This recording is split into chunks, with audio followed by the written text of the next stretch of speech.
Hello everybody, welcome back to a brand new video on the 3D Critic channel. I'm David, your host, and today here's my performance review on the Way of Wade 8083 Ultra V2 in the low top version and the high top version. When it came to the regular 8083 Ultra, it was one of the best shoes that I have tried last year. The traction was amazing. The drop-in midsole with the boom cushioning was very lively and one of the best cushioning setups I tried last year as well. The materials were really good along with the lockdown and support. So I was very curious to see what improvements they made to the second version of the 8083 Ultras. And I want to try both of them out to see which one I would prefer in general, because there are multiple differences when it comes to other aspects of the shoe. So with all that being said, let's get right into it. When it comes down to the trying experience, they were a little difficult to put on, to say the least. In the high tops, they were a little bit more difficult compared to the low tops because it is a high top. And initially, the reason for that is because you have to space out the laces to get the material nice and loose so you can get your foot inside the shoe.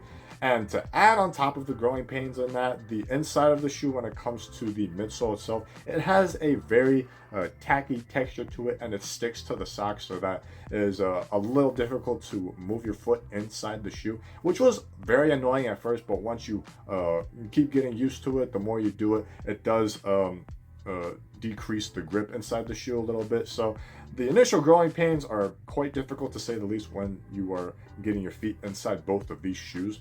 As far as fit is concerned, it is a perfect fit. It has a little bit of room when it comes to the length and the width. That way it isn't feeling too constricting or too snug, which I like overall in a shoe. So because of that, going true to size, you should be good to go, in my opinion. For narrow footers, I would go down half a size, and vice versa. If you are a wide footer, go up half a size in that case. So if you guys are interested, they are both retailing for $160, just like the regular version. So if you guys are interested, they are available right now on Way of Wade's website. And I will leave the link in the description box below, as well as a referral code, so that you can save $15 off of your order. And when you use it, I get $15 off as well. So it is a win-win situation for me. Now, when it comes to the traction, it carries over from the regular 8083 Ultras with this tough OS rubber outsole with this very aggressive wavy traction pattern that condenses in the forefoot and in the heel. The only difference is that in the low, it is a translucent, while in the regular, it is a rubber version. And when it comes to grip, it is absolutely amazing, just like the regular version. It felt insanely grippy, and it was very tacky on the court, especially on a clean court. So for lateral movements, it was instantaneous when you're doing side-to-side movements, and I didn't notice any slipping. And the low top, I did notice a little bit of sliding, but it was still gripping to the floor really nicely regardless. So lateral movements, you're going to be good to go on both of them. The same goes with vertical movements. The hard stops, you're able to stop on a dime, and it is on the spot. And it was very consistent, and I didn't slide a lot when I was doing continuous hard stops. And the get-offs on top of that were very quick and sudden, so you're going to have a really nice launch when you are getting off of your first step. So you're going to be really quick in these overall, in my opinion, and it is really good for guards that are trying to get open or trying to be really sticky on defense. And when it comes to dusty courts, they barely picked up any dust, in my opinion. In the low version, it does pick up a little bit of dust compared to the regular version, and the gunks do stick a little bit, and it is kind of hard to wipe off. But once you wipe it off, it is really similar to the regular version when it comes to how well it performs on dust. And when you get into the durability, because it is tough OS rubber, they're both really good when it comes to durability. The only signs of wear that I have noticed are the grooves with the hole punch traction inside of it. Some of it is smoothened out, that way you don't see the hole punch traction pattern within it, which is the only sign of wear that I've noticed. So if you would like to play in these outdoors, you should be good to go. Outdoors, indoors, it is really durable, and this is the only sign of wear when it came to indoor use. So outdoor use, you should be good to go as well. And as far as the traction is concerned, it is performing a little bit better in the high top version compared to the low top version, in my opinion. Now, another thing that carries over from the regular 8083 Ultras is the cushioning setup, where you get a drop-in midsole with full-length boom cushioning, and you also get this bottom-loaded TPU shank. in the forefoot section. And the cushioning is exactly the same as the 8083 Ultra. The forefoot cushioning is insanely responsive and very lively under your foot. It is very springy under your foot with the TPU shank that you get built into the midsole itself. And the bottom loaded shank that is made out of carbon fiber gives it that extra bounce under your step. That way you get a nice explosive pop under your foot too. So you're going to be jumping really high for rebounds in these, to say the least, in my opinion. For the heel cushioning, it is really good too. The overall foam itself is very forgiving in the heel. That way, when it comes down to impact protection itself, it is really good. When it comes down to heel strikes in general, it is very forgiving, and it absorbs all the load when you're doing heel strikes and things like that. As far as fluidity goes, they are a little clunky because of the plastic that you get in the back of the shoe, which makes the overall shoe a little clunky. But because of the forgiveness of the midsole itself, it gives it a nice fluid heel to toe transition, in my opinion. And it was nice and fluid going up and down the court. And because of how lively the cushioning setup itself is, that allows you to get up to speed very quickly in these. That way you're able to go up and down the court really fast. So if you want to be the fastest person on the court going up and down, you can't go wrong with this shoe. It is one of the best out there, in my opinion. The high top and the low top, in my opinion. So overall, cushioning is one of the best that I've tried so far this year. Forefoot is insanely responsive and explosive. Heel cushioning is very good and is overall really fluid under your foot, which I enjoyed a lot. Now, getting into the materials, both shoes veer in opposite directions when it comes to the overall material choice. In the regular V2s, it is a dual layered engineered mesh with this leather toe cap that you get in the forefoot. And you get this really stretchy material here in the tongue itself, as well as in the ankle collar, which is really nice. For the lows, it is a single layered mesh material with this fuse overlay that you get here in the forefoot. And the tongue itself is very thin, and it is open pored with a little bit of padding here in the top of the tongue itself. The back of the shoe, the heel, has some decent padding here, as well as in the high top as well. It feels the same when it comes to the thickness of the padding, but you're going to get more material when it comes to the ankle area in the V2 version compared to the lows.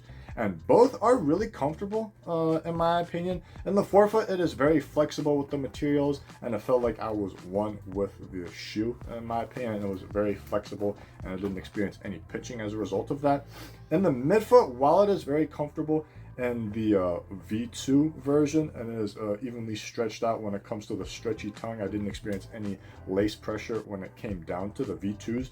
In the V2 lows, however, I did experience some discomfort on the top of the lace line when you tie up the shoe. It has a good amount of pressure when you tie up the top of the lace line, and it was very uncomfortable, to say the least.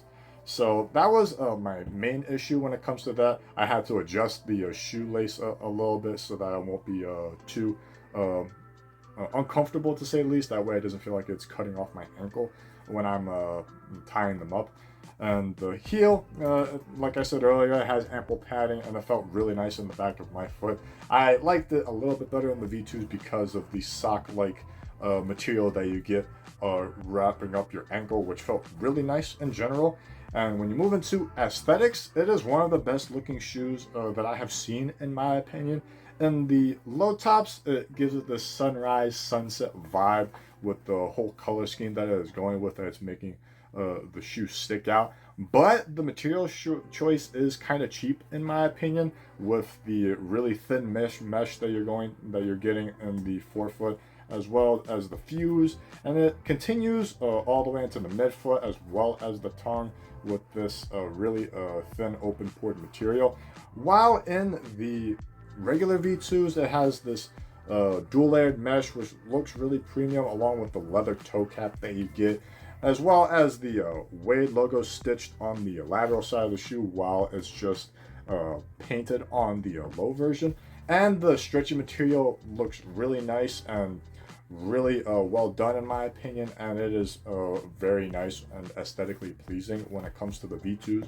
The V2 lows are pretty good, like the carbon fiber with the epoxy cover that it has on it looks really cool, while in the V2 it has just the carbon fiber slab on the side. I also like the Dragon Scale vibe that is going for with the TPU cup that you get in the back, while it is just a basic plastic heel cup in the V2 lows.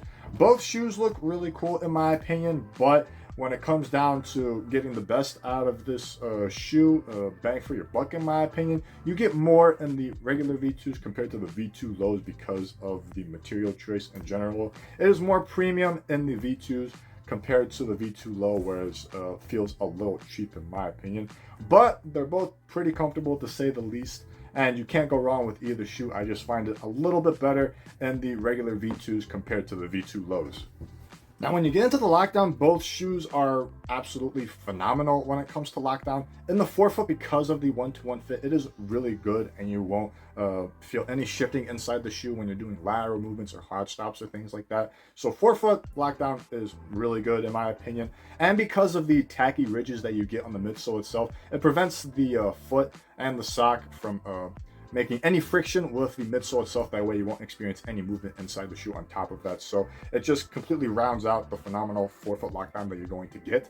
When you move into the midfoot, the lacing system starts out with the cables that you get on the bottom of the lace line, and the rest is integrated with the material, which hugs your foot really well. In the V2s, it extends up to the ankle, and you have to finesse the laces from what I've experienced, so you can get the ankle collar cradled with the tongue itself, giving you a nice cradled one-to-one feel in the midfoot, and it continues into the heel, which I will talk about a little bit later. And overall, it's both really good when it comes to midfoot lockdown in general. It hugs the midfoot really nice and tight, and you won't move around in the midfoot.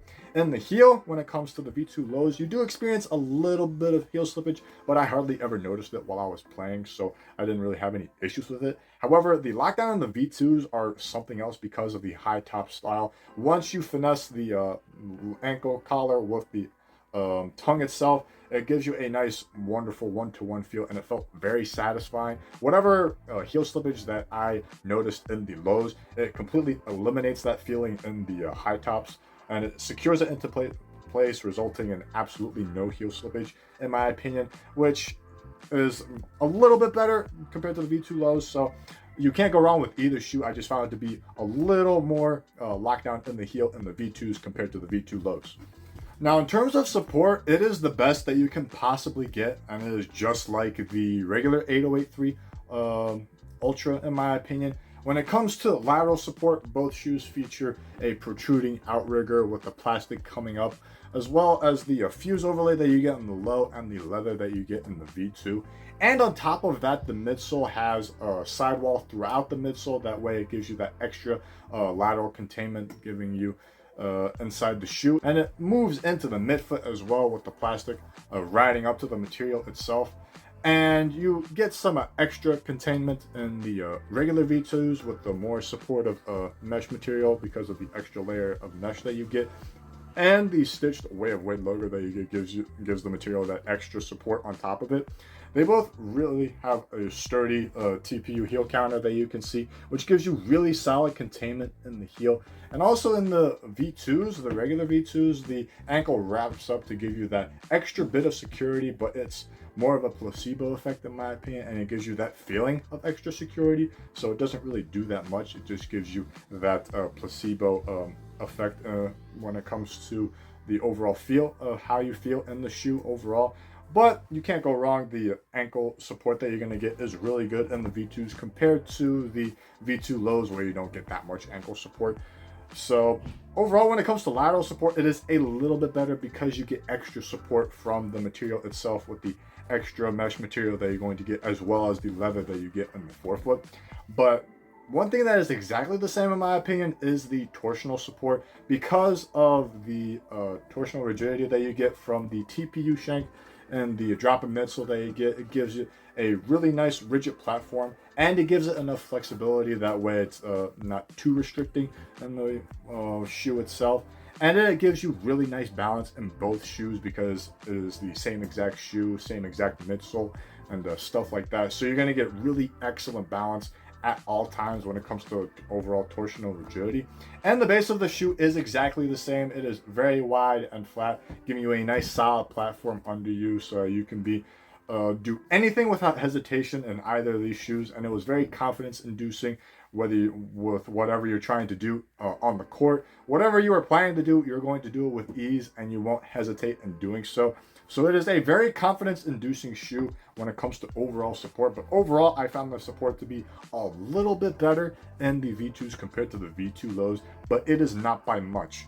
So to sum it up for you guys, both shoes are insanely amazing in my opinion. The traction is amazing, the cushioning is amazing, the materials that you get are amazing, and it gives you ample lockdown and support. But the shoe that I would prefer over the two would probably be the regular V2s, because the traction performance is a little bit better, with the materials overall being a lot nicer, more premium, and it gives you that extra amount of support when it comes to overall lateral containment and stuff like that.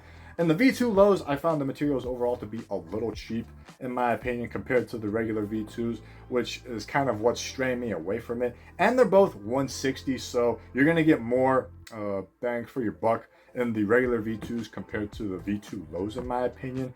And with that being said, the V2 in my opinion is one of the best shoes that I've tried so far this year. The traction's absolutely amazing, just like the 808-3 Ultra, the regular version.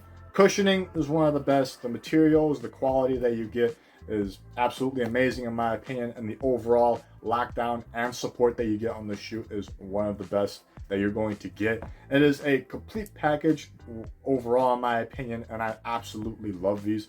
The V2 lows are a good shoe. It's just a little cheaper in my opinion, and you can't go wrong if you like a low top style of shoe. This is the best shoe that you can get right now in my opinion.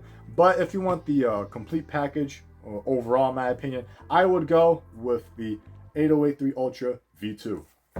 Thank you guys for watching this video. This has been my performance review on the Wave Wade 808-3 Ultra V2 High and Low. Leave a like if you enjoyed this video, and comment down below on which shoe you think is better, the high or low, and your reasoning for it. I'd like to know your thoughts, as well as any other questions that you might have. If you'd like to stay up to date with future videos that I'll be posting, hit the subscribe button down below, and it'll greatly support the channel as well. If you like to see my review of the regular 808-3 Ultra, I will leave it on this side of the screen, and all of my social media information will be in the description box below if you guys are interested. I hope you guys enjoy the rest of your day. I hope this was beneficial to you guys, and until next time, keep shooting.